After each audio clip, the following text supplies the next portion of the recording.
la atención, podemos irlo platicando. Em, quisiera empezar por platicarles por qué empezamos este proyecto. Y tiene que ver con que cuando pensamos en el norte y cuando vemos lo que se ha publicado sobre el norte y su arquitectura y su historia, pues nos clavamos casi siempre en las ciudades, ¿no? O sea, hablamos de Monterrey como ciudad industrial, igual hablamos de Torreón como una ciudad nueva, también moderna. Sucede lo mismo para toda la región. Eh, si ahorita podemos hablar del registro que ya hay, ¿no? Están estos libros muy famosos de arquitectura vernácula en México, y revisando estas visiones globales de la arquitectura vernácula en el país, encontramos que el norte prácticamente no aparece, ¿no? Y tiene que ver con esta visión que tenemos del norte como un lugar que no se distingue por lo rural ni por lo tradicional, sino que se distingue por la industria y por las ciudades. Y pues empezamos a acercarnos a ver qué es lo que había y encontramos primero que había una gran riqueza de arquitectura vernácula, después que por lo aisladas que son muchas de las comunidades en las que hay este tipo de arquitectura, se preservan cosas que en otros lugares ya no. O sea, si van a la Sierra de Puebla o si van a Oaxaca, eh, van a ver que pues, los pueblos, las localidades están una junto a otras y están todas hiperconectadas. Y de pronto aquí nos sucedía que estábamos en Doctor Arroyo y tomábamos una carretera de terracería y recorríamos 2 horas sin ver nada y de pronto llegábamos a una comunidad increíble en la que todas las casas seguían siendo de piedra cortada con hacha, por ejemplo. O sea, entonces, un poco lo remotas y aisladas de estas comunidades ha permitido que se preserven muchos aspectos de las formas de construcción tradicional, de las tipologías tradicionales, que en otros lados han prácticamente desaparecido. Y la tercera razón por la que nos empezamos a clavar en este tema es para poder narrar una historia de nuestra región en sus propios términos, ¿no? Si empezamos a narrar la historia de Nuevo León, Coahuila, Tamaulipas, Chihuahua, Durango, que son los estados en los que hemos trabajado eh, desde el punto de vista de estas historias de la arquitectura vernácula de alcance nacional, pues se pierde las especificidades de lo local, ¿no? Encontramos que aquí difícilmente se puede hablar de las conexiones entre las comunidades rurales actuales con un pasado ancestral, ¿no? Que siempre se empieza a contar la vivienda vernácula como una vivienda indígena ligada a comunidades precolombinas, por ejemplo. Y en esta región la mayoría de las comunidades son de bastante reciente origen. Eh, prácticamente todos los ranchos eh, que hemos visitado datan de los años 30, 40, incluso algunos de los años 50. Entonces estamos hablando de un territorio que, como lo vemos hoy, se ha conformado de manera mucho más reciente y que pues tenemos que apelar a los procesos más recientes para explicar su conformación y tienen que ver con las construcciones de vías de tren, por ejemplo, muchas localidades en las que encontramos ejemplos muy interesantes de arquitectura vernácula surgieron en torno a estaciones del ferrocarril y vemos que hay técnicas tradicionales de arquitectura de tierra, por ejemplo, pero que se combinan con el uso de los durmientes de las vías de tren, ¿no? O vemos comunidades que de pronto hay estas casas que llamamos norestenses, con fachadas muy cerradas, y que en realidad parte de los muros quizás están construidos con las bases de las tarimas que se usan para mover productos industriales. Entonces, tenemos que empezar a entender los procesos de producción locales, las historias de migración locales, para poder decir cómo está conformado nuestro territorio y poder hablar desde aquí y decir esta es nuestra historia y así está vinculada con nuestra identidad. Entonces, esos son como los objetivos a partir de los cuales empezamos a desarrollar este proyecto.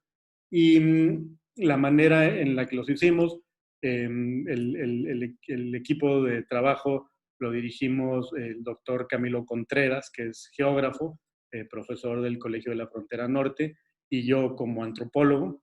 Y en todas las expediciones formamos un equipo con fotógrafos, con arquitectos, para poder ir documentando pues, la parte social, la parte histórica, la parte territorial, de la mano de su arquitectura en su representación, ya sea en dibujo o en fotografía. La idea fue llegarle a muchas regiones y con eso también sumar las miradas y perspectivas de muchos fotógrafos, que ahorita si quieren podemos hablar de eso, pero de pronto en una misma comunidad llegábamos con un equipo de 3 fotógrafos y pues lo que representaban era totalmente distinto. Si bien íbamos todos caminando juntos y nos íbamos acercando con ciertas familias y realizábamos, Camilo y yo, entrevistas, notas de campo, y de pronto al salir de ahí veíamos las imágenes y eran versiones totalmente distintas de un mismo lugar. Entonces, pues, eso te habla mucho de cómo el registro está construido desde la subjetividad de quienes hemos participado en él, pero además con la intención de que haya muchas subjetividades para poder tener una versión más completa de lo que está sucediendo en el campo. Voy a dejar de echar rollo y enseñarles fotos para que luego no digan que nomás hablo y hablo y hablo. Y también lo que vaya diciendo, si quieren ir mandando comentarios, preguntas, háganlo para que vayamos nutriendo esto también de lo que van viendo ustedes, ¿no? Ahorita les acabo de enseñar este libro, que es uno de los libros clásicos de la arquitectura vernácula en México. Mariana Jampolsky fue una fotógrafa muy importante. Hizo esta documentación de la arquitectura vernácula, que la verdad me encanta. Es un libro increíble, con una calidad fotográfica tremenda, pero es nuestro némesis en este proyecto. Porque lo que hacía Mariana Jampolsky era ir al campo y tomar fotografías blanco y negro eh, que, que trataban de mostrar la arquitectura vernácula como algo que no había cambiado en milenios, ¿no? Como algo que estaba estático en el tiempo. Y de esa manera se construye una visión de lo vernáculo es lo de ellos, lo de la gente del campo, lo de los que no están vinculados a los procesos de modernización, y nosotros tenemos algo distinto, ¿no? En la ciudad, los profesionales, los que vivimos en construcciones de materiales industriales, lo que nosotros tratamos de hacer en el registro es, en vez de darle solidez a esa distinción de ellos y nosotros, del campo y la ciudad, la tradición y la modernidad, fue más bien empezar a entender lo vernáculo como algo que está muy vinculado a nosotros y en parte porque está en transformación, ¿no? Y no es esta cosa pura, lejana los demás, sino algo que participa en los procesos de producción industrial, de urbanización de una manera similar a las ciudades. Y en parte porque lo vernáculo, si empezamos a poner atención, lo descubrimos también en nuestro entorno, ¿no? Lo descubrimos en nuestras prácticas, en nuestras maneras de habitar el espacio, en nuestras maneras de darle forma a los entornos en los que vivimos. Esta es de la primera expedición que hicimos, la segunda expedición que hicimos. Esto es en Mier y Noriega, el municipio en la zona en el punto más al sur de Nuevo León. Y les pongo estas fotos al principio porque sé que muchos de ustedes son arquitectos y que de pronto vemos foto de arquitectura y decimos, ¿cómo logró Max Cheto a hacer una cosa tan fregona. Pues aquí tenemos unas viviendas autoconstruidas en el campo, hechas por ellos mismos, que tienen la calidad que atribuimos muchas veces a la arquitectura que vemos en los libros. Eh, Esto de manera similar es en Vallecillo, que es un lugar de mucho más fácil acceso, que les recomiendo a todos que vayan en el norte de Nuevo León. Bueno, pues este es los municipios en los que hemos estado hasta el momento y pueden ver que pues es un poco de todo, porque la idea es no contar una sola historia, sino hacer un mapeo a partir del cual podamos contar más historias y a partir del cual, al hacerse público, lo puedan ver y lo puedan utilizar otras personas como punto de partida para su propio trabajo. Y ahorita les cuento un poco de cómo estamos haciendo esto. El caso es que llegamos a Mier y Noriega hace 2 años en esta expedición y resulta que por accidente era el día de San Antonio de Padua y era la fiesta del pueblo. Entonces nos acercamos a participar en la fiesta y empezamos pues este ejercicio de hacer el registro de la arquitectura a la par de sus habitantes y de sus prácticas, ¿no? Aquí vemos de un costado de la iglesia en la plaza principal de Mier y Noriega, una iglesia construida con piedra caliche con las juntas rajueleadas. Aquí ven en la fachada unas decoraciones hechas con la base de los tallos de las hojas de la lechuguilla y atrás unos matachines que estaban ahí bailando y que fue una locura porque pues de pronto bailaban algo que era entre hip hop y vallenato y pues te das cuenta que de entrada que estás no en un lugar desconectado de la realidad en la que nosotros vivimos, sino en un lugar en el que se encuentran y se configuran estas influencias e ideas de maneras distintas, pero son las mismas a fin de cuentas. Entonces el caso es que estamos aquí con la gente y a estos chavos les preguntamos de dónde eran. Nos dijeron que eran de un ejido ahí cercano que se llama El Gallito y pues les preguntamos que cómo eran las casas del Gallito y nos dijeron y dijimos vamos, ¿no? Porque nos interesó lo que nos platicaron. Y llegamos al Gallito que está como a 1 hora por terracería de ahí y seguro han cruzado, por ejemplo, en carretera por las zonas alrededor de Matehuala, es esa zona, pero metido no cerca de la carretera, sino lejos de las carreteras principales. Y llegamos a esta comunidad del Gallito, en la que habría pues unas 40 casas quizás, y empezamos a preguntar cómo eran las casas más antiguas. Y resulta que, como les decía al principio, esta es una comunidad que data de los años 40, que se conformó después de la reforma agraria, que les dan la tierra a los campesinos y a gente que está pues circulando por ahí también, y forman por primera vez un pueblo. Entonces, lo primero que hicieron fue construir casas con simplemente la piedra que hay ahí en el suelo, amontonándola y después con varas de las que salen de la lechuguilla cuando echa flor, eh, eh, o con ocotillo, que son estas varas espinosas, formaron estas estructuras en los techos y después los techos los recubrieron con hojas de sotol. Entonces nos decían, así eran las casas de la comunidad hasta hace poco y las más antiguas de los años 40. Después surge ya una innovación y empiezan a cortar la piedra con más precisión. Aquí se ven los cortes de hacha en la piedra y empiezan a pegarla con lodo, con tierra cruda, con distintas mezclas para que tenga mayor durabilidad. Y después está el rajueleado entre las piedras es para que tenga más amarre, ¿no? Para que dure más.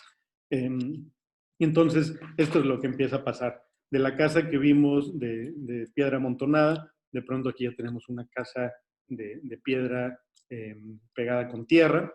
Tenemos sobre la puerta un dintel de madera para que no se caigan las piedras de arriba. Vieron en la primera que les mostré que pues, no, ese pico es muy difícil de construir. Tiene un nombre específico que le llaman la piña. Entonces, en este caso, podría estar tapado ahí con lámina. Pero pues si tienes un dintel y ya tienes cómo pegar la piedra, pues puedes construir ese pico. Y pueden ver aquí en la esquina cómo escogieron las piedras más grandes y además las que están cortadas con mayor precisión. Entonces aquí ya hay una tecnología más elaborada que reconoce que la esquina es el punto más importante en la estructura de la casa para que se mantenga, pues no se caiga. Y el techo también con hojas de sotol. Aquí está el señor dueño de esta casa, que en realidad ya había construido otra casa junto y esta se había convertido en su cocina. Y estaba diciendo, pues, si quieren tomarme fotos con cosas viejas, déjenme les enseño también el guaje, porque pues ya esa casa a mí la verdad me parece vieja y ya la quiero quitar, la tengo nomás porque no he tenido lana para cambiarla. Entonces, podemos nosotros quizás idealizar esta historia, imaginarnos que pues es muy armónica con el entorno, que está muy vinculada al respeto al medio ambiente, etcétera. Para sus habitantes muchas veces es un vestigio del pasado, el cual pues no lo remite a esta visión romántica que nos puede remitir a nosotros. Aquí seguimos en el Gallito y pueden ver un poco la siguiente etapa en la historia de la casa, de las casas, de las tipologías locales. Pasamos por las casas construidas con piedras amontonadas, después ya están pegadas con tierra, y aquí de pronto llegamos a las casas que ya solamente tienen un agua, ¿no? Que ya no son techos de dos aguas muy inclinados, sino son techos un poco más planos y que nada más tienen un agua. Lo que sucedió no solo en el Gallito, sino en buena parte del norte de México, es que las casas todas tenían dos aguas y después se convierten, cuando se amplían, se cambian a casas de un agua y la de dos aguas se queda como bodega o como cocina y se diferencian los usos, ¿no? Las que tienen una sola agua son las recámaras o habitaciones. Eh, y esto tiene que ver con dos cosas. O sea, la adopción de los techos de un agua tiene que ver con dos cosas. Primero, con la disponibilidad de madera de mejor calidad, vigas más largas. Si ven en la de dos aguas, pues las piezas de madera son más chicas, ¿no? Y no para hacer un techo de una sola agua necesitas madera más grande. Entonces, de pronto, cuando hay aserraderos, cuando de pronto están disponibles esta madera más grande, más resistente, hacen los techos de un agua. Y además los techos de dos aguas sirven para que no se meta el agua, ¿no? Mientras más inclinados, si es de material orgánico, pues menos probable es que se meta el agua, simplemente se escurre. Y cuando tienes un techo de un agua, por lo general es menos inclinado y no se mete el agua porque ya tienes otros materiales, ¿no? Aquí vemos como en la parte superior de la casa hay cemento. Eso significa que probablemente el techo de ahí es de cemento y pues al cemento no se le van a hacer tantos charcos, no se le va a meter el agua con tanta facilidad. Eh, Ahí está uno de los pocos lugares que hemos visto, el Gallito, donde todavía hay sotol de uso reciente, ¿no? Que cortaron recientemente. Y estas son las plantas del sotol, que quizás algunos de ustedes han tomado sotol, que es una especie de tequila que se produce en los lugares donde existen estas plantas. También se usan, ahí pueden ver cómo están los cortes en el tallo principal, de donde sacan estas como hojas muy largas con las que después construyen los techos, ¿no? Aquí en esta zona todavía se sigue haciendo así. Ahí cuando estábamos buscando las plantas de sotol, nos encontramos a estos pastores que estaban pastoreando sus cabras Y pues ellos fueron los que nos contaron cómo se había hecho ese corte. Vamos a hablar rápidamente, no me voy a saltar el caso de Vallecillo. Si quieren, también era un poco para hablar de cómo se hacen los techos y cómo van cambiando y cómo se usan distintos materiales en distintos lugares para hacerlos. Estos de acá es en la región citrícola de Nuevo León, en el municipio de Montemorelos, y este que sigue es en Tamaulipas, en Jaumabe. Pero bueno, si quieren, después podemos hablar un poco más de eso. Ahora vamos a cambiar un poco de contexto para hablar de estas casas extrañísimas. Esto es en el municipio de Saltillo, que en realidad es un municipio muy, muy grande, entonces tiene muchas comunidades rurales. Y en una de las visitas que hicimos, llegamos a una localidad que se llama Presa de los Muchachos, y encontramos estas casas, algunas de ellas de casi 100 metros de largo, una sola crujía, con una fachada con ventanas y con puertas, y otra fachada totalmente cerrada, ¿no? Aquí ven otro ejemplo. Imagínense esta casa que es una sola familia, y pues empiezan con un cuarto y la van creciendo con los cuartos hacia los lados y forman estas casas que hemos llamado casas tren. Aquí la pueden ver, por una de estas casas por arriba, y aquí ven otra que explica una cosa muy interesante. En la parte de abajo de esta imagen está la fachada principal. Hacia la fachada principal es la que les digo que está pintada de colores, y ahí es donde están los usos más sociales, ¿no? Donde ahí bajo ese techo de lámina que ven ahí, como una especie de pórtico. Aquí estacionan el carro. Aquí si hay una fiesta es de este lado, y en la parte de atrás está todos los usos más ligados al trabajo y a los servicios, ¿no? Una pequeña extensión que ven ahí en este tren es un baño, pero también hay una letrina más atrás. Después hay un gallinero. Después ven ahí unos arbolitos que ahí amarran a los puercos y convierten como un pequeño corral alrededor. Y luego tenemos dos elementos de maíz amontonado. Uno es una gavilla, que la gavilla es donde el maíz que acabas de cosechar lo recargas, y ahí se queda como en un pico, y ahí se preserva en lo que lo vas moliendo y procesando.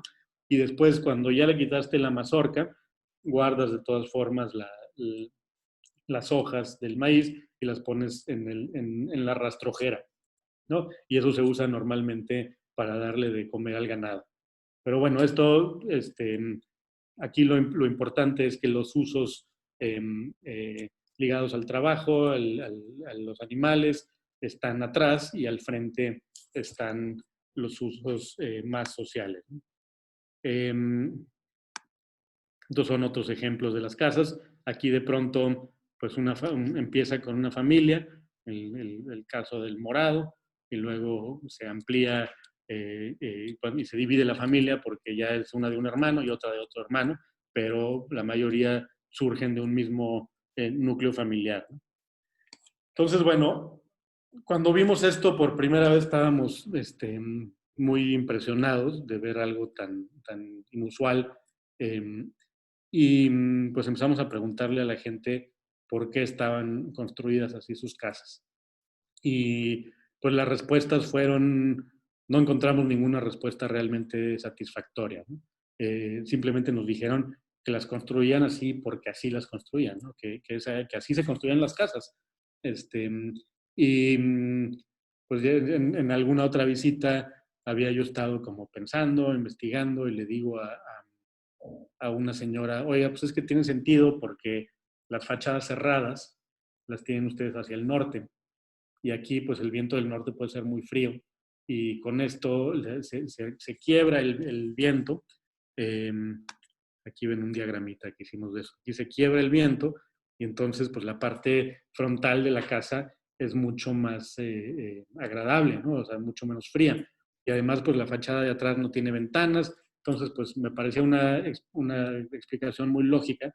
Y la señora me dijo, pues tal vez, pero nosotros no lo pensamos así, ¿no? O sea, no parecía como una posible explicación muy objetiva y en realidad, ahí como dice esa señora, así las hemos construido siempre, son largas porque así las hacemos, ¿no?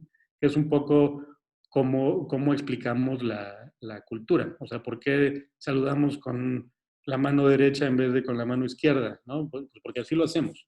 Son simplemente cosas que hemos aprendido y que se van transmitiendo de generación en generación y que pueden implicar alguna adaptación al medio, pero que esa adaptación al medio no ocurre necesariamente en el terreno de la razón, ¿no? De las explicaciones analíticas que podemos dar cuando estamos analizando las cosas. Y esto se volvió mucho más interesante cuando empezamos a llegar a otras comunidades y nos encontrábamos casas tren con otras orientaciones muy distintas, ¿no? Por ejemplo, en Potrero de Ábrego, en la Sierra de Arteaga, en Coahuila, eh, encontramos que las casas eran también casas tren, pero que no veían hacia el sur, sino más bien estaban en una colina y veían hacia el camino al fondo de la colina, ¿no? Luego en el ejido Cuautla, en General Cepeda, y en toda esa zona sucede algo similar. Lo que vimos es que las casas tren estaban configuradas en torno a una plaza central. Entonces, todas tenían una orientación distinta y simplemente armaban un espacio común a las distintas casas. Entonces, aquí lo que empezamos a identificar es que pues estas casas, les muestro algunas, esto es también una casa tren un poco más corta, en Rincón Colorado, en el municipio de General Cepeda.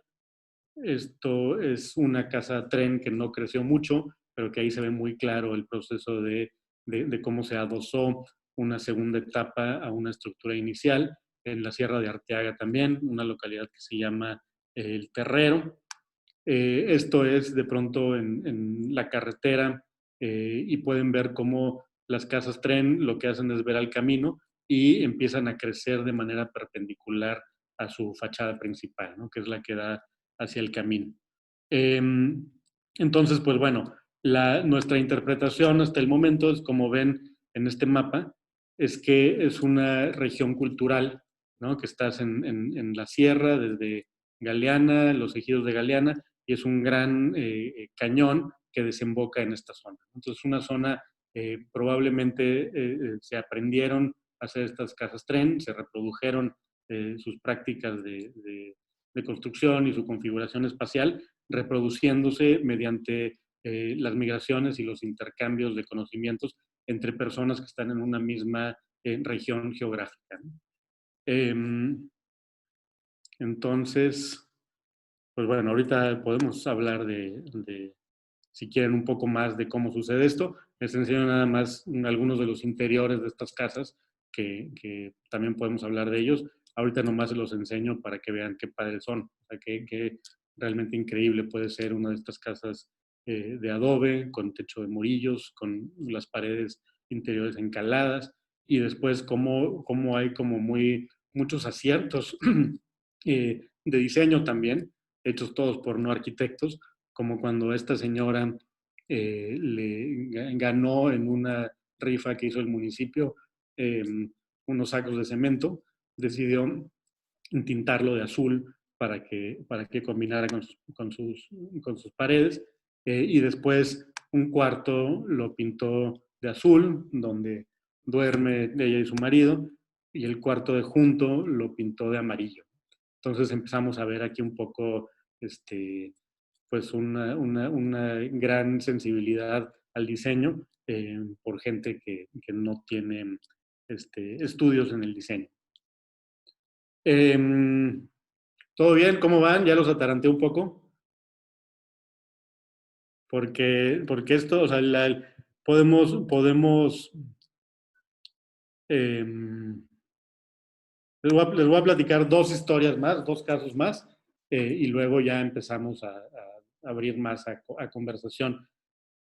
Esto es en el sur de Nuevo León, en una localidad que se llama Sandia, en el municipio de Aranberry, que llegamos ahí porque andábamos en el sur del estado y andábamos preguntando que dónde había buen adobe y pues todo el mundo nos decía, vayan a Sandia, vayan a Sandia. Llegamos a Sandia y dijimos, bueno, ¿a quién encontramos que sepa hacer adobe? No, pues váyanse para acá, dan vuelta allá y ahí van a encontrar las barrancas. Y de pronto llegamos a esto es una barranca. Todo eso que ven de agujero es lo que se ha sacado de tierra para producir el adobe a lo largo de muchos años. Eh, y es un adobe de muchísima calidad, unas proporciones además muy bonitas. Y nos encontramos en esta barranca en particular a don Sergio, que es el que había producido todo este adobe. Y bueno, pues nos encontramos un personaje realmente fascinante que nos empezó a platicar de todas sus estrategias de innovación para la producción del adobe, ¿no? Y esto nos dejó muy claro que, que, pues si bien estamos hablando del material de construcción, quizás uno de los más antiguos, más tradicionales, no significa que sea algo estático, sino que es parte de procesos de transformación, ¿no? Don Sergio nos contó, por ejemplo, cómo los moldes o molderas que les dicen para hacer el adobe, normalmente son de madera. Y pues eso los hace muy pesados y difíciles de manipular, sobre todo porque se hinchan con el agua. Y que entonces él dijo, pues yo voy a hacer un molde para que esto sea más fácil. Y entonces empezó a hacer unos moldes de aluminio y como con piezas de aluminio levantaba y le molestaba mucho en las manos eh, y pues no le funcionó. Y un día con un tubo de PVC dijo, pues, ¿qué pasa si caliento esto y con esto hago mi molde? Entonces, unos moldes de PVC que le facilitaron muchísimo el proceso de hacer adobe y podía producir mucho más en menos tiempo y con mucho menos cansancio, ¿no? Porque si no, como se levanta muy rápido el molde de PVC, pues te estás menos agachado y te duele menos la espalda. Entonces, de pronto, de ser una de las personas que producía adobe para venta en la región, don Sergio Hernández se convirtió en un productor de moldes para hacer adobe, que ahora pues, los productores de la región le compran para poder trabajar con sus moldes que facilitan muchísimo el trabajo. Esta región de Sandia es una región recientemente con dinero, porque hay unos invernaderos que se instalaron ahí hace unos años y los trabajadores de los invernaderos pues se convirtieron en socios o dueños de estos invernaderos. Eh, y aún así, todos eligen, o la mayoría eligen construir con adobe. Y eso es porque tienen adobe en abundancia y de muy buena calidad y pues a personas que saben construir con ese material. Entonces fuimos a ver en esta comunidad muchas casas nuevas de reciente construcción o que estaban en proceso de construcción y pues eran todas de adobe. Entonces, bueno, aquí esto como una pequeña historia de cómo la innovación en los procesos de construcción, pero de producción de componentes más bien, cuando se encuentra con los conocimientos tradicionales de saber qué tierra mezclar, con qué arena mezclarla, de qué manera hacer la mezcla, pues permite que estos materiales se adapten a nuevas circunstancias y que sigan teniendo mucho uso. Esto es un caso similar en la región carbonífera de Coahuila, en el noreste de Coahuila, específicamente en una comunidad que se llama Agujita, que son bloques de calceniza.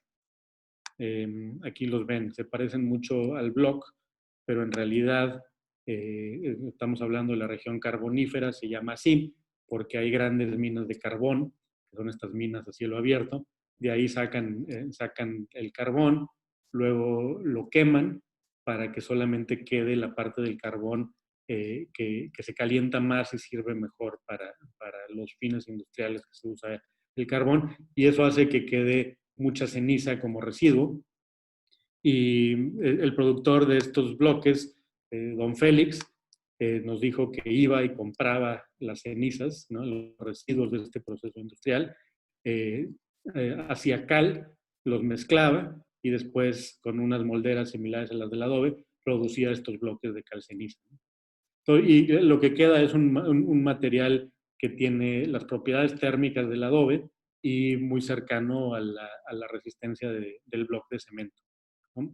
Y entonces estamos hablando aquí de un material vernáculo, tradicional, local, pero que empezó a producirse apenas hacia los años 70, ¿no? Entonces, aquí también hay procesos de innovación que tienen que ver con la lógica de lo local. Y en todos los casos, estas páginas que están viendo aquí son las de un libro en forma de novela gráfica que estamos a punto de publicar, que habla de muchas de estas cosas. Este caso específico, en una zona alta de Galeana, en la sierra, una comunidad que se llama Mimbres, es a partir de una entrevista de una señora que nos insistía mucho cómo su casa, que nosotros la veíamos muy tradicional, vernácula, en realidad se había transformado en el tiempo, desde que usaban piedras calientes para cocinar y molían el maíz en el metate, que después llegaron ya los molinos mecánicos y después los eléctricos, que les facilitaron mucho el trabajo y fueron conectándoles agua, electricidad, y eso les cambió totalmente la vida. De estar las mujeres metidas en un cuarto eh, eh, lleno de humo, agachadas, moliendo el maíz todo el día, pues de pronto tenían una vida muy distinta gracias a la llegada de todas estas nuevas tecnologías que transformaron también la arquitectura del lugar. Y lo mismo sucede un poco con los materiales industriales, porque junto con todos estos servicios llegan también a través de programas de gobierno, a través de que ahora sí hay una carretera que llega ahí, llegan también los materiales industriales, ¿no? Entonces ahí del lado derecho ahí está un don Delfino, un adobero, que le preguntamos que por qué la gente ahora construía con block en vez de seguir construyendo con adobe en su comunidad. Y nos dijo, no, pues ahí pueden leer. Como decía mi padre, y con respeto a la señorita presente, al adobe y a los trancazos no cualquiera le entra, ¿no? Que un poco el tema de la transformación de las cosas, que se pierdan algunos de estos materiales en algunos contextos. En algunos lugares hay innovación que les permite continuar, como el caso de Sandia. En otros, pues los cambios los van echando fuera, ¿no? Y eso podemos, por un lado, estar muy tristes y por otro lado decir, pues qué bueno que ahora puedan construir con mucho mayor facilidad y vivir en casas que tienen agua potable y que tienen electricidad y en las condiciones de habitabilidad son mucho mejores. Lo vernáculo se convierte en algo mucho más interesante cuando lo entendemos no como los objetos ni como los vestigios del pasado, sino como parte de las transformaciones y adaptaciones que van ocurriendo conforme van llegando todas estas cosas nuevas. Eh, Bien, ahorita regresamos a los colores, pero la otra historia que les iba a contar tiene que ver más directamente con la lógica del registro fotográfico que hemos hecho. Esto es en la Sierra de Durango, en un pueblo que se llama Borbollones, también un pueblo bastante reciente, en torno a un aserradero, es un ejido. Entonces, todas las casas están construidas en los últimos 40 años, más o menos, con la madera de estos aserraderos. Aquí pueden ver las dos tipologías más comunes, la que tiene la puerta y las ventanas en la fachada más larga y luego las que tienen 2 pisos y tienen la puerta principal en la fachada más corta.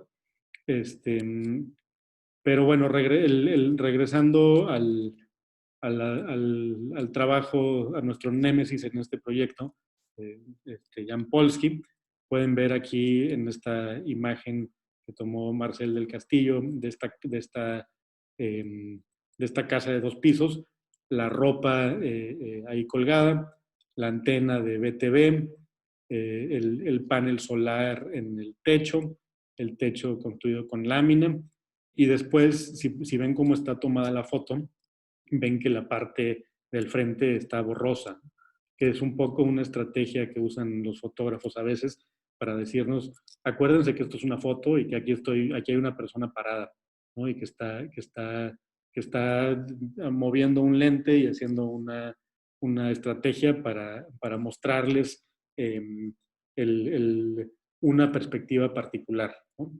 Eh, que la contrastamos con esto, que es una cosa muy distante en la que no hay ni un objeto de plástico ni nada que no sea del entorno y que pareciera que tiene siglos de historia. Entonces, bueno, el registro que hemos tratado de hacer es más del carácter de esta imagen en el que se muestran todos estos procesos y transformaciones de las que les he estado platicando. Eh, y que de pronto, cuando nos vamos a los interiores de las casas, pues nos presentan como más posibilidades y problemas interrogantes. Estas son casas ahí también en Borbollones.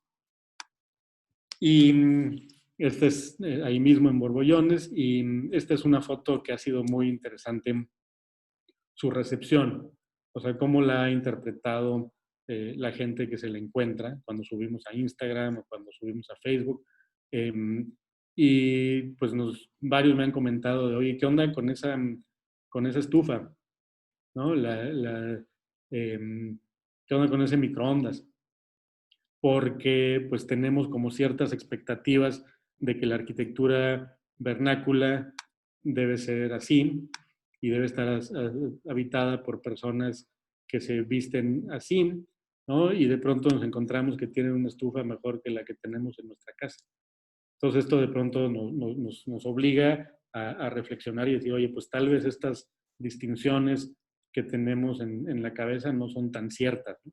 Quizás hay aquí más cosas en común y más procesos en común de lo que nos imaginamos. En este caso sucede algo similar. También hay aquí una estrategia fotográfica interesante. Es en una de estas casas de Borbollones y pues es parte de una serie de fotografías muy amplia que tomamos en esa comunidad.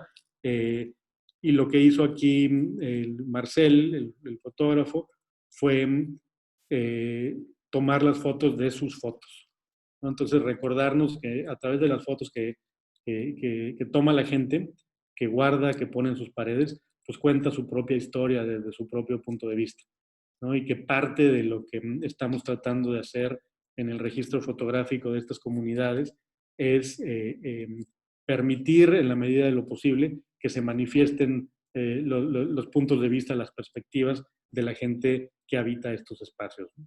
Entonces aquí vemos pues una historia familiar, una familia que, como puede suceder seguramente en sus casas, se representa a sí misma a partir de los hitos importantes en su historia y a partir de sus creencias religiosas y quizás algún recuerdo de algún viaje, etc. Por ejemplo, pues este es el cuarto de la hija de la casa, que ella decide representarse y habitar su espacio de otra manera, y esto está en una pared y luego esto está en la otra. Entonces empezamos a encontrar a través de las fotos no solamente las estructuras arquitectónicas, sino también a los personajes, a los sujetos que las habitan y les dan forma. Y finalmente en esta serie es esta imagen también de Borbollones, que a mí me gusta mucho porque siento que pues, es un puente entre quienes están aquí representados y nosotros. Siento que al menos yo cuando veo esta foto, pues me imagino a mi abuelo sentado en su silla ya de viejo, ¿no? Y pues con todo, contando sus historias de vida, sus recuerdos, y es probablemente lo que pasa en este lugar también. Entonces, de pronto empezamos a identificar a través de estas fotos a los personajes, a los sujetos, a las historias que están ocurriendo aquí y a través de eso, en el mejor de los casos, a imaginar también las propias. Bueno, tengo miles de fotos más y de historias que les puedo contar, pero si quieren ahí podemos hacer una pequeña pausa y lo que podemos hacer en lo que si van pensando en algunas preguntas o comentarios que quieran hacer es les presento rápidamente a José Contos, que José ha sido parte del equipo de arquitectura popular desde prácticamente sus inicios y en la primera visita vino como arquitecto a hacer levantamientos arquitectónicos y de pronto descubrió que era dronero y empezó a hacer el registro de dron de las exposiciones. Ahí estás, José. O ya te nos Sí, ¿cómo perdiste. están? Aquí ¿Qué estoy. onda? ¿Qué onda con todos? ¿Qué hay? Pues Pues sí, platícanos un poco de cómo has hecho estas fotos y de por qué los cementerios se volvieron tan importantes. sí, pues todo esto, a esto soy arquitecto, como les menciona Pablo, y les quiero hacer esta pregunta. Sé que hay muchos arquitectos por aquí, y les pregunto qué es lo que ustedes tomarían dentro de un espacio como estos, dentro de un lugar, al momento de que se acercan. Pues he notado que los arquitectos que van y forman parte del proyecto y toman sus fotos, pues tienen como esta estructura al ver las cosas de los materiales, de la posición, de cómo ponen la cámara para representar en 45 grados, etcétera, ¿no? Entonces, pero pues como dice Pablo, este proyecto ha sido enriquecido por muchos fotógrafos que no tienen este ojo tan arquitectónico y que se va empezando a transformar a cómo llegamos y platicamos con las personas, qué es lo que las mismas personas del pueblo le dan importancia a esos espacios, y pues los fotógrafos también le encuentran ese valor fuera de la arquitectura tal cual, ¿no? Entonces, eh, son historias como, por ejemplo, en Vallecillo, que nos contaban que tuvieron que generar un cementerio fuera de la iglesia, porque dentro de la iglesia de Vallecillo, en el suelo, lo utilizaban pues, para enterrar a las personas, ¿no? Entonces, al momento de que se hincaban para poder rezar, les llegaba el olor de los cuerpos. Entonces dijeron, pues lo que tenemos que hacer es remover los cuerpos del piso de nuestra iglesia hacia un costado del pueblo y poder ahora sí tener el espacio del cementerio, ¿no? Entonces este tipo de historias son las que van construyendo estos lugares, porque nos ha tocado, por ejemplo, ahorita que presentaba Pablo, Presa de los Muchachos, pues cómo llegas ahí, ¿no? Nosotros, algo también como arquitectos, siempre queremos tener un poco de estructura y forma a dónde vamos a ir, y queremos tener referencias y un poco de planeación, o tener como cosas un poco más organizadas. Y al momento de que te encuentras, que estás con un antropólogo trabajando, pues llegas de un espacio a otro a través de la información que te dan las otras personas, ¿no? Entonces, eh, es que llegamos a un lugar y nos dicen, no, pues aquí va a haber una carrera de caballos y todo el pueblo se va a la carrera de caballos. Entonces eso es como a lo que le dan valor, y pues empezamos a fotografiar el espacio que hay de la carrera de caballo, ¿no? Porque resulta que toda la región es a lo que más le da valor, eh, dentro de cada 2 meses, ¿no?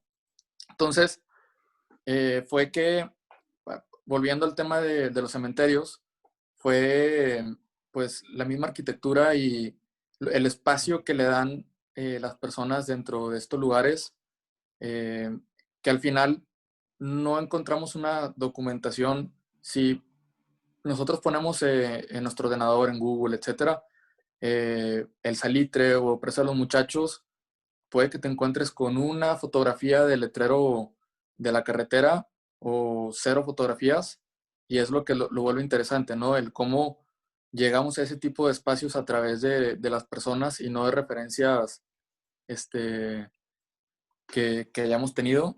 Y es que nosotros le damos esta visión tanto como desde arquitectos y no arquitectos a los espacios, ¿verdad? Entonces, no sé si le puedas A ver, aquí dar, está Pablo. esta Ujú. y tengo esta otra. Ok, sí. Y ahorita saco las Con, demás.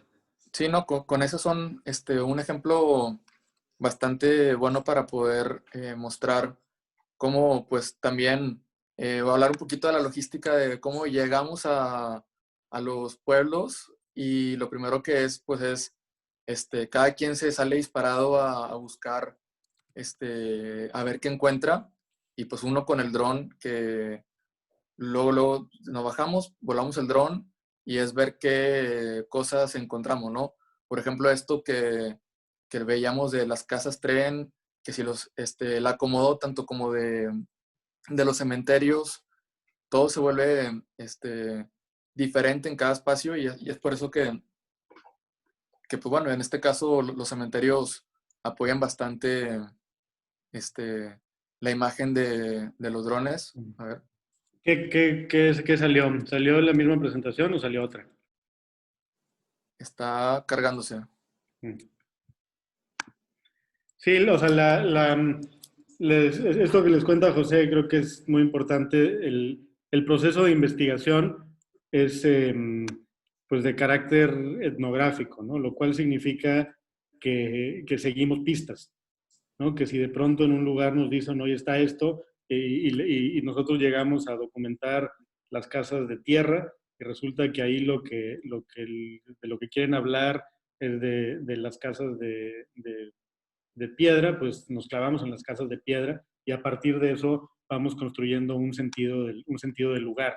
Y en la medida de lo posible, eh, regresamos a los mismos lugares a los que ya hemos estado para ir como formando relaciones con la gente. ¿Qué pantalla está ahorita, Contos? Está la vivienda obrera, vivienda Ah, ok. popular. Capítulo Es 6, que sí. les iba a enseñar esta otra foto de José, que es en Estación Yermo, en Durango.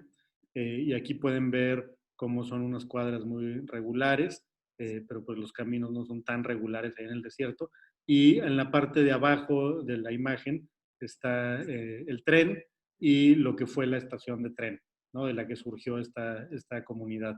Y entonces aquí de lo que se trata esta, esta parte del libro que ya verán un día de estos, es de hablar de cómo lo que les decía al principio, pues están vinculadas a procesos de transformación del territorio mediante empresas industriales, mineras o ferroviarias, ¿no?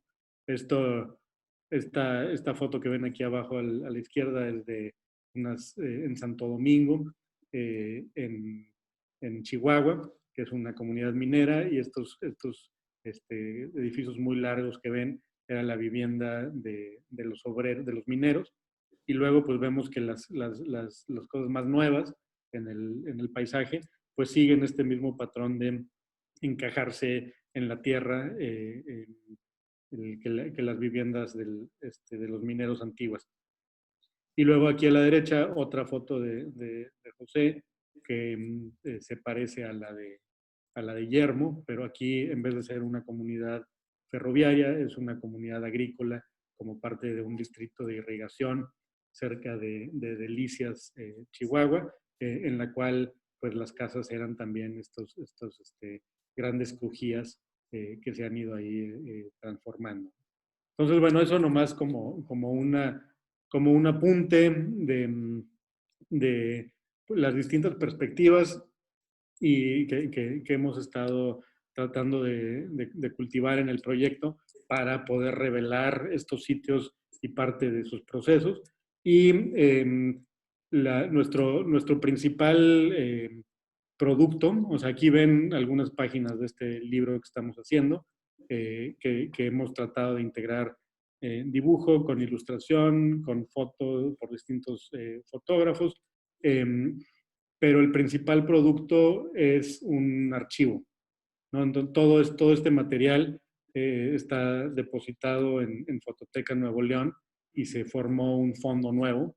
La Fototeca Nuevo León es una colección de fondos fotográficos, está el Fondo Fundidora, el Fondo Flores Varela y el Fondo del Archivo del Estado. Este es un nuevo fondo, el fondo número 13 en las colecciones patrimoniales del Estado. Incluye las 15,000 fotografías y dibujos arquitectónicos que hemos producido, y la idea es que pues, todas nuestras notas, toda la información que obtuvimos estando ahí, las entrevistas, es lo que está guiando el proceso de catalogación. Entonces nosotros estamos haciendo esto disponible al público en general, un poco para que, como les decía al principio, para que se pueda hacer más, ¿no? O sea, ha habido varias investigaciones de arquitectura tradicional de la región, pero hay muchísimo que no se ha investigado, y creemos que más que hacer un estudio muy preciso de un sitio, en este momento lo que conviene es hacer un mapeo que llame la atención a todo lo que hay y que pueda dirigir o encauzar otras investigaciones, ¿no? Por eso es tan importante también la exposición que se hizo ahí en Distrito Tech, porque pues captura la mirada y los intereses de quienes pasan por ahí, y de pronto empezamos a decir, oye, Monterrey somos una ciudad industrial, pero también hay todas estas cosas a nuestro alrededor, y nuestra identidad está conformada de todas estas vertientes. Entonces, pues bueno, ese es como el objetivo primordial del proyecto. Y ahora sí creo que ya están atarantados. No sé si había unas preguntas, comentarios que aquí estoy viendo algunos. Las casas tren se conectan por dentro, son totalmente independientes. Algunas se conectan, pero se conectan quizás uno o dos cuartos. La mayoría de los casos tienen que salir y entrar por otra puerta. Luego Efraín Molina dice, el ladrillo se puede considerar un material vernáculo. Me refiero al material artesanal que comúnmente se le llama ladrillo de milpa. Sí, ladrillo de milpa se le llama en algunas partes de Nuevo León. En realidad, en otras partes de la región no se le conoce así, se le conoce simplemente como ladrillo. Y sí es un material de producción artesanal, pero es una de esas cosas que hacen complicada e interesante la historia, porque estamos hablando, a fin de cuentas, que es una pieza modular, ¿no?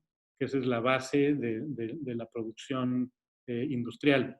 Entonces estamos hablando de un material que comparte elementos de lo industrial y de lo artesanal, y que además tiene pues miles y miles de años de historia, ¿no? El ladrillo, o sea, si ven las ruinas romanas, pues la mitad de las cosas están construidas con ladrillo, ¿no?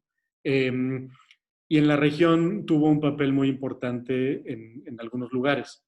En la comarca lagunera, en todo el Torreón y alrededores, hubo mucha producción de ladrillo, algunos de esos en hornos a cielo abierto, algunos en hornos más sofisticados de gas que trajeron algunos migrantes alemanes a principios del siglo XX.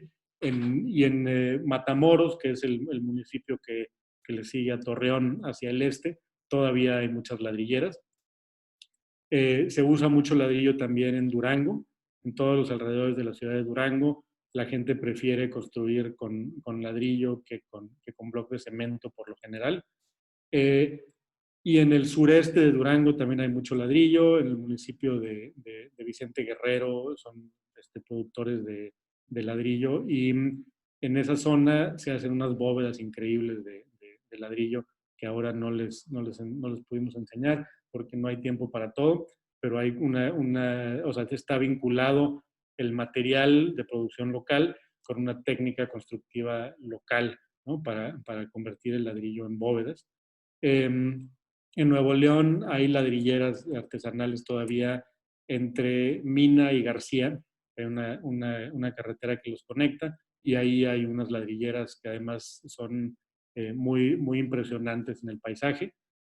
Y después hubo producción importante de ladrillo en todo el río Bravo, en Tamaulipas, pero eso sí prácticamente se acabó, ¿no? Eran zonas de gran producción de ladrillo y lo ven en las casas más antiguas de Reynosa, de Nuevo Laredo, de San Fernando, pero pues esas sí han desaparecido prácticamente por completo.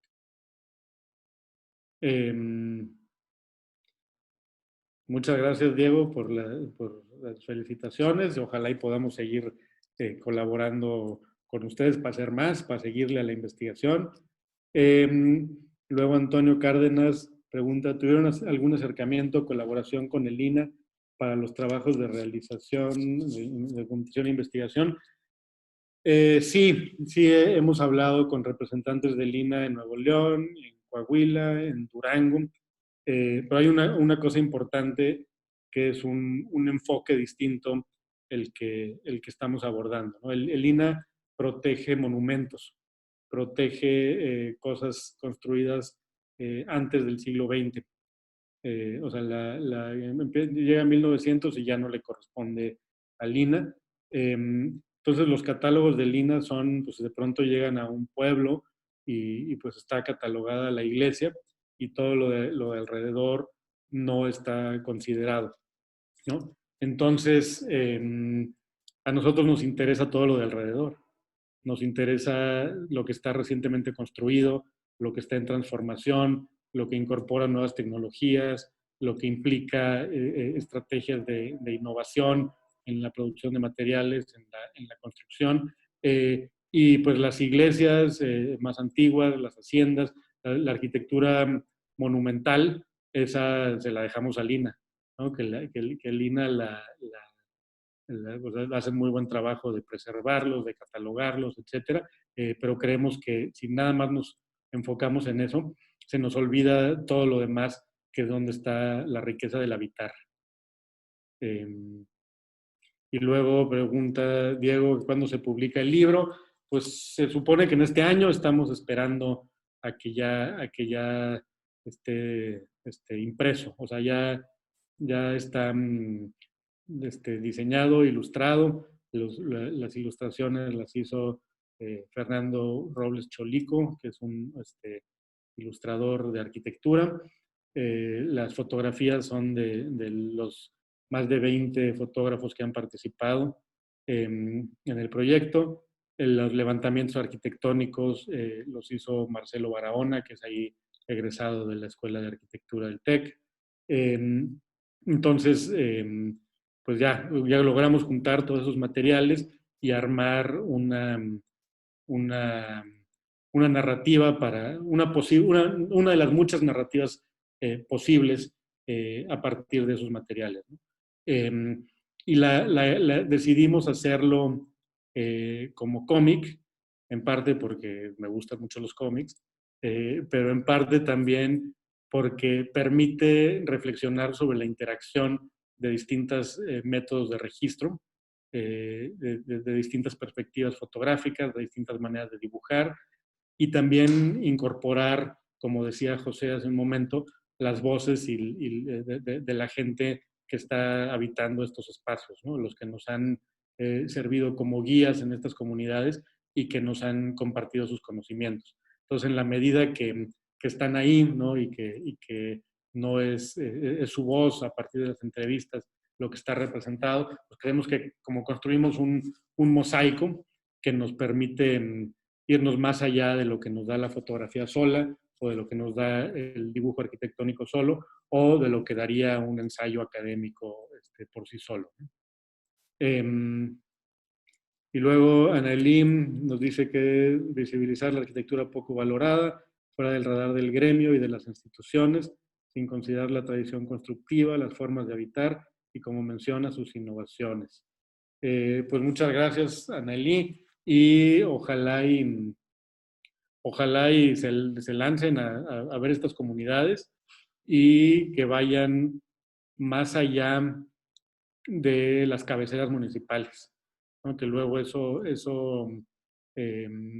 eso pasa con frecuencia, que llegamos a un pueblo y vemos, o sea, por ejemplo, lo que describimos como arquitectura norestense, que ha habido pues una larga tradición de discutirla y representarla, es lo que encontramos en las cabeceras, por lo general.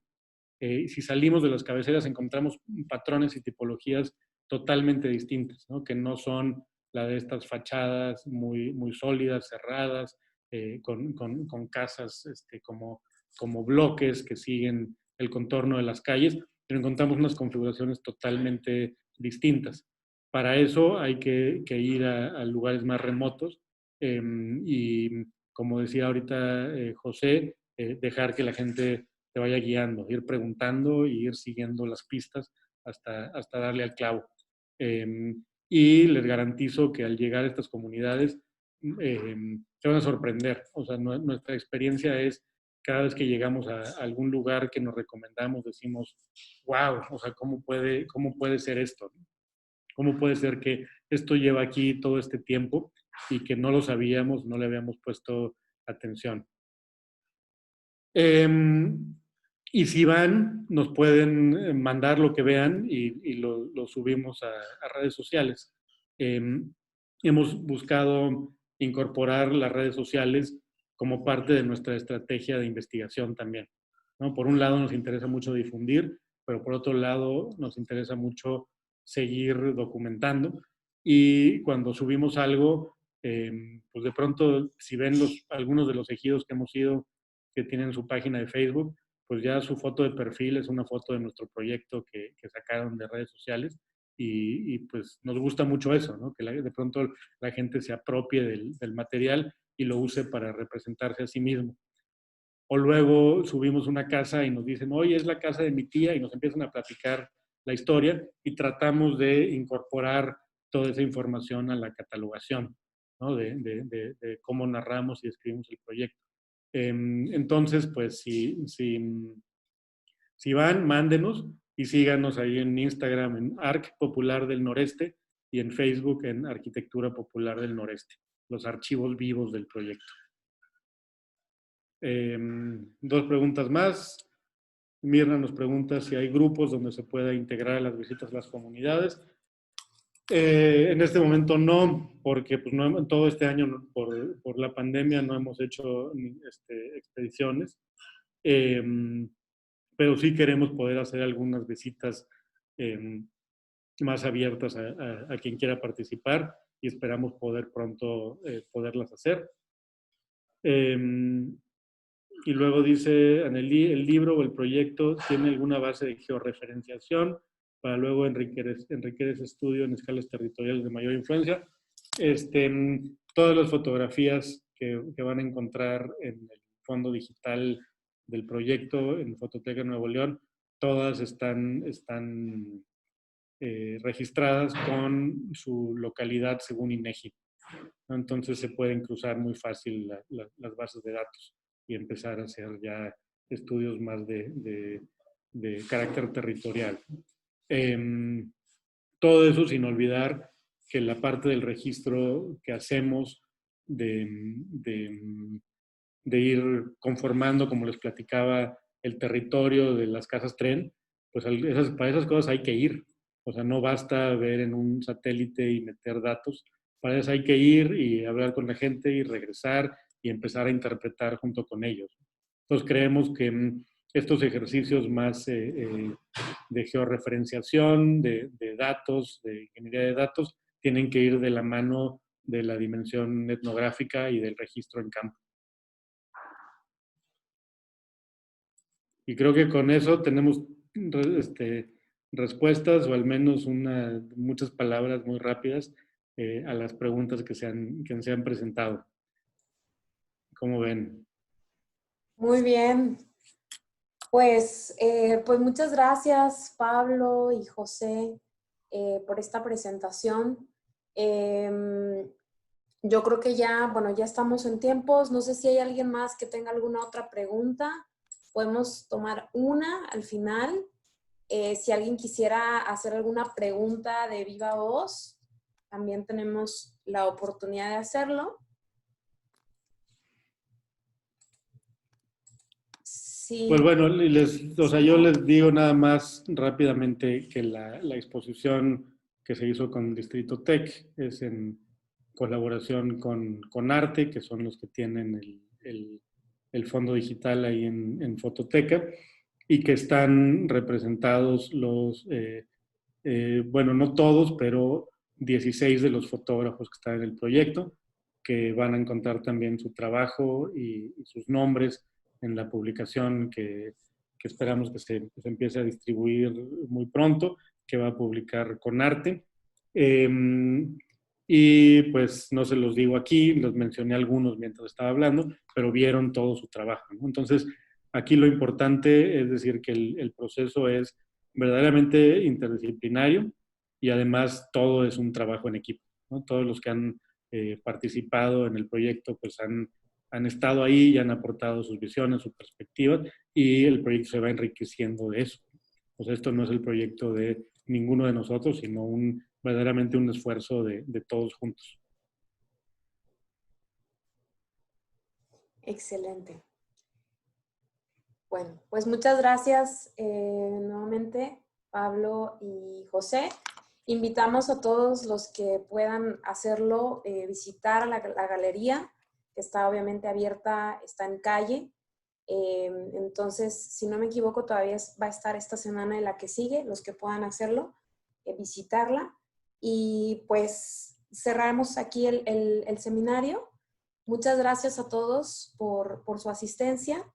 Y sí, va a estar grabada, estoy grabando esta sesión y la vamos a colgar en las redes de la escuela y en las redes también entiendo, del proyecto de Pablo. Entonces también ahí la pueden consultar y bueno, seguirnos a todos en redes si alguien está interesado en continuar aprendiendo un poco más y profundizando en este trabajo y en este material. Pues muchas gracias y buena tarde. Muchas gracias a todos. Hasta luego.